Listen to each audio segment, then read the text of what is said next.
विजापूर भाग मामांनी सोडला। दोन्हीला पालखी आली, दोन्ही गावाला मामांचा तळ होता।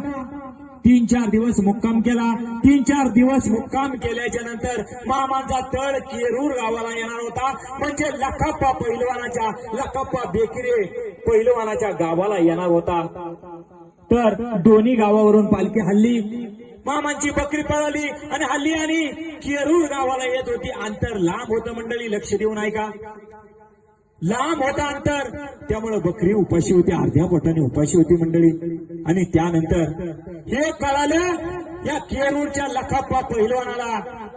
त्यानं मामांना कधी पाहिलं होतं की ज्या वेळेस आंबाच्या वाडीची यात्रा ज्यावेळेस असायची त्यावेळेस हा लखाप्पा पहिलवान सुद्धा तिकडे जायचा, यात्रेला जायचा, मामा सुद्धा यात्रेला जायचं। मामा साक्षात परमेश्वर आहे। मामा पुढे घडणाऱ्या गोष्टी अचूकपणे सांगतात, जगाचं कल्याण करतात, हे त्याला चांगलं ठाऊक होतं। आणि लक्षात घ्या मंडळी, त्याला हेही ठाऊक होतं मामांची अर्ध्या पोटाने बकरी उपाशी आहे, मामांची बकरी जर उपाशी तर देव जेवणार नाही, हे सगळं त्याला माहित होतं। त्यानं ब्राह्मणाचं 8 एकर क्षेत्र, 8 एकर शेत करायला घेतलेलं होतं। त्या गवतामध्ये, त्या शेतामध्ये गवत होतं, मका होती, ज्वारी होती, भुईमुग होता, नाना प्रकारची पिकं होती।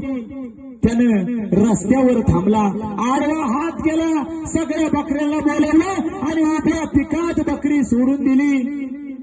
त्याला माहिती होतं बकरी उपाशी म्हणजे आपला देव उपाशी, जगाचा मालक उपाशी, या ब्रह्मांडाचा मालक उपाशी राहणार। त्यानंतर बकरी उपाशी असल्यामुळे अर्धा 1 तासात पटा बकरी चरली, बकऱ्यांची पोटं फुल भरली। मामा एवढ्या थोड्या वेळानंतर या जगाचा मालक ब्रह्मांड नायक काशीचा विश्वेश्वर सद्गुरू संत बाळूम्मा पाठी मागून आलं आणि गाड्यांनाच ओरडायला लागलं।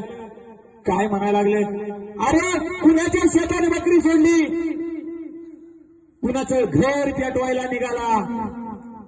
बघा देव काय बोलतोय, अरे कुणाच्या शेतात बकरी सोडली, कुणाचं घर पेटवायला निघाला।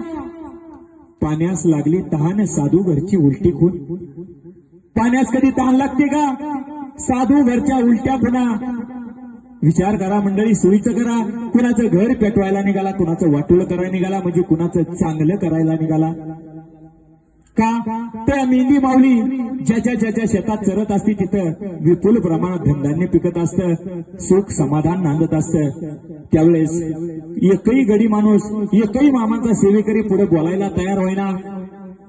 त्यावेळेस लखाप्पा बेकरे समोर आला, मामांना हात जोडले, मामा अहो ही शेत माझंच आहे, माझ्या खुशीने बकरी सोडल्यात पिकात। मला माहित होतं मामा